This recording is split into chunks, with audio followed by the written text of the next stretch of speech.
Hi everyone, I'm Mark Thompson here in Reading, Pennsylvania with your Royals Report.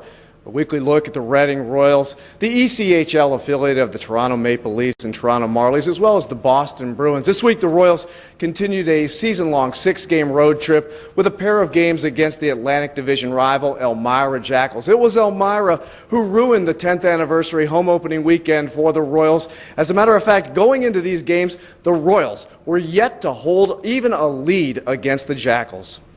And that's a trend that continued early in Friday night's game as the Jackals struck halfway into the first when Yannick Tifu forced one through the top of the crease to a waiting Andrew Sweetland who bagged the backdoor tap in. Reading bounced back with just over 2.5 minutes left in the period when Rob Slaney took a cross-ice feed from Casey Haynes and tapped back across the crease to Richard Greenhoff, who scored his first of the year. Early in the second, the Royals got an energy boost when Greenhoff, who's on assignment from the Maple Leafs through the Marlies, made a nod towards the Gordie Howe hat trick as he took on Brett Gallant in Greenhoff's second tilt of the year. The Royals then got something they hadn't had all season long against the Jackals, a lead when Chris Blight kept the puck at the offensive blue line, fed it below the goal line to Andrew Saar, and he in turn slipped it out front to Matt Caruana for his 5th of the year.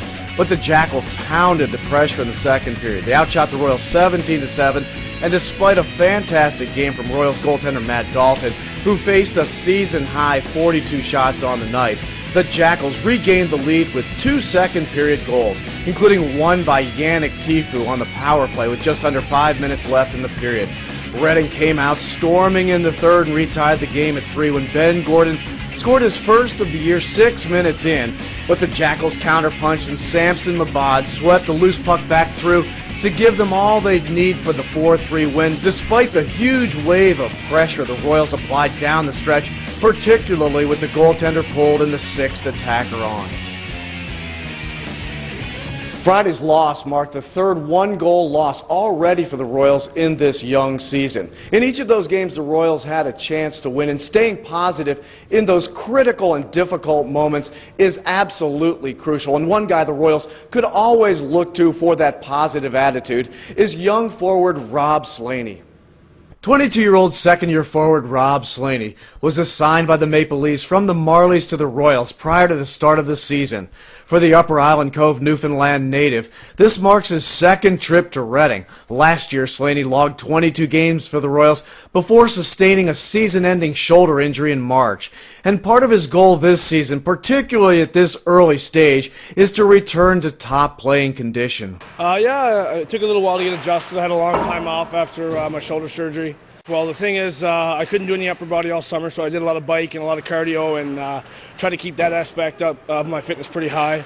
In his second year with the Royals as well, head coach Larry Corville has liked what he's seen out of Slaney, particularly when he keeps his game simple and physical. Well, I need him to keep things simple. He's at his best when he's chipping pucks and getting pucks in deep and using his size for the forecheck. And when he does that, he's effective. He gets a number of opportunities offensively when he does little things well. One phase of the game in which the big, rugged forward has had an immediate impact with the Royals has been on the penalty kill, where his energy and hockey sense have made Rob Slaney an effective killer. He's a guy that also kills penalties for us, and he logs a lot of minutes because of that. And when he's working hard and doing the little things, that's when he's best.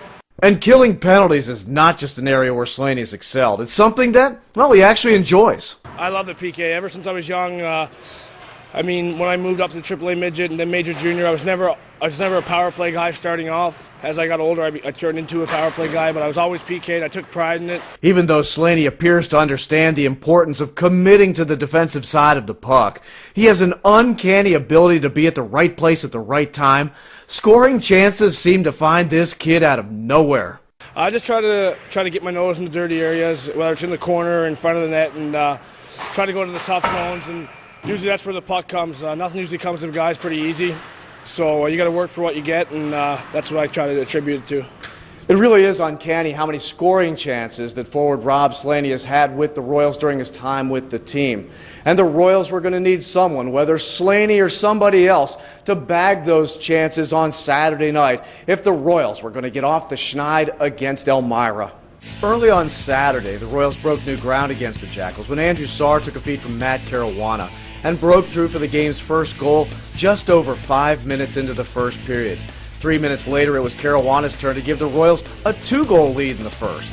After the Jackals cut the Royals' lead in half with a backdoor power play tap-in from Michael DeBook, the Royals regained the 2-goal lead early in the second when Caruana settled and ripped from the slot for his team-leading 7th of the season. Once again, however, the Jackals bounced back with a power play goal to make it a 1-goal game, but with dead on a minute left in the second period, the Royals got a break when Ben Gordon's shot from the left point hit the shaft of the stick of an Elmira defender and fluttered in on the short side for what would prove to be the game winner. Elmira didn't go away lightly, however. They clawed back within one when Samson Mabad bagged one just over a minute into the third period, but the Royals responded to the gut check with back-to-back goals, the first on a beautiful tic-tac-toe passing play between Gordon, Ryan Carruthers, and Olivier Labelle, which was followed in short order by a seeing-eye wrister from Jared Ross to give the Royals a 3-goal lead they held thanks to some strong penalty killing through the final buzzer.